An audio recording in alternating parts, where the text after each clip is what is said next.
এই মেশিনটা আমি ইউটিউবে একটা ভিডিও দেখার পরে অর্ডার দিয়েছি। এটা একটা ইনকিউবেটর। তেমন ভালো কোনো সেটআপ ভিডিও আমি ইউটিউবে এখনও পর্যন্ত দেখিনি। তো আমি যতদূর রিসার্চ করেছি সেই হিসাবে আমার মতো করে আমি বসাচ্ছি। এটা হলো গিয়ার এক ট্রে। এটার জন্যই ডিমগুলো অটোমেটিক রোটেট হয়। ম্যানুয়ালি মেশিন হলে এটাকে হাত দিয়ে রোটেট করতে হতো দিনে 2-3 বার করে। এটা অটোমেটিক মেশিন, এজন্য রোটেট করতে হবে না। এই কেবেলটা ব্যাটারিতে সেট করার জন্য, কারেন্ট চলে গেলে এটা ব্যাটারিতে সেট করতে পারবে। আমি এতে কোয়েলের ডিমের বাচ্চা ফোটাবো।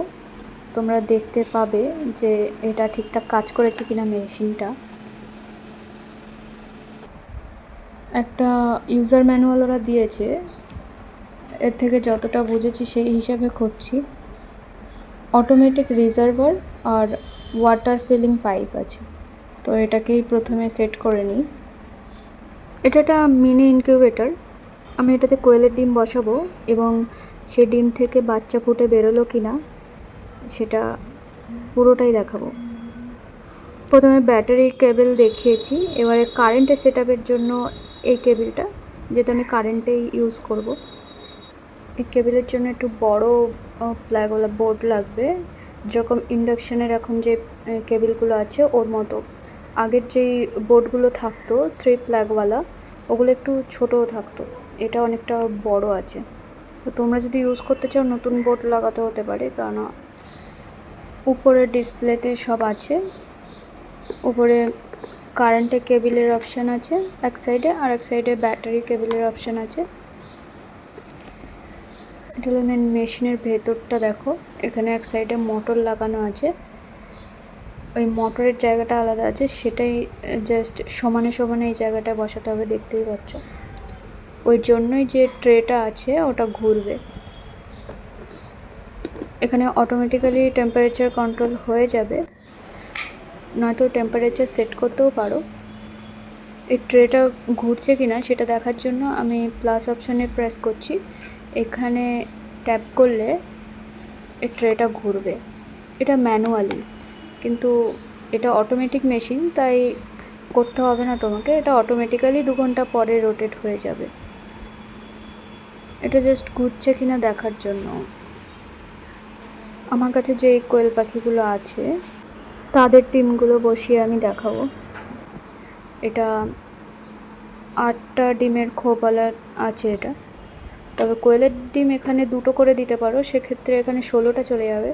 আমার কাছে এখন বর্তমানে 7খানা ডিম আছে, এই জন্য 7খানায় বসিয়ে দিচ্ছি, আর একটা ফাঁকাই রয়ে যাবে। একসাথে 8টাও বসাতে পারো, কোনো অসুবিধা নেই।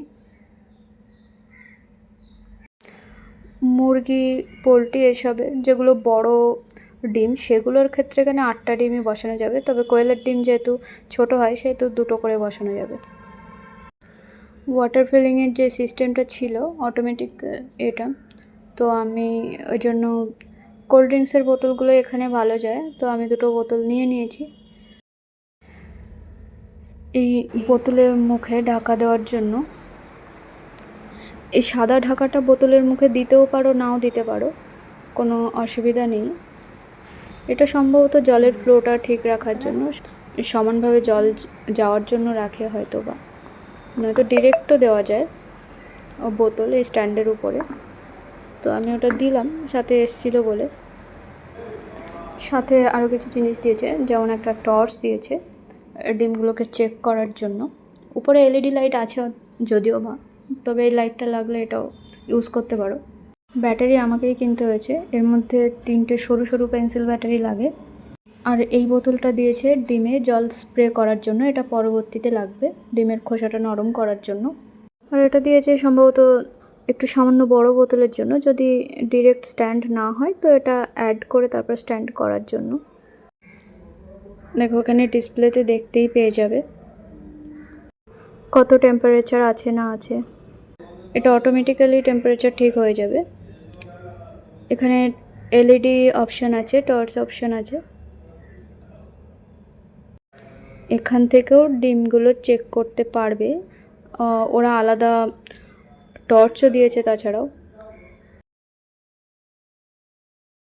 ডিমগুলো ঠিকঠাক রোটেট হচ্ছে কি না সেটা দেখানোর জন্য আরেকবার আমি প্লাস অপশানে প্রেস করলাম, যে দেখো এভাবেই আস্তে আস্তে ডিমগুলো অটোমেটিক্যালি রোটেট হবে।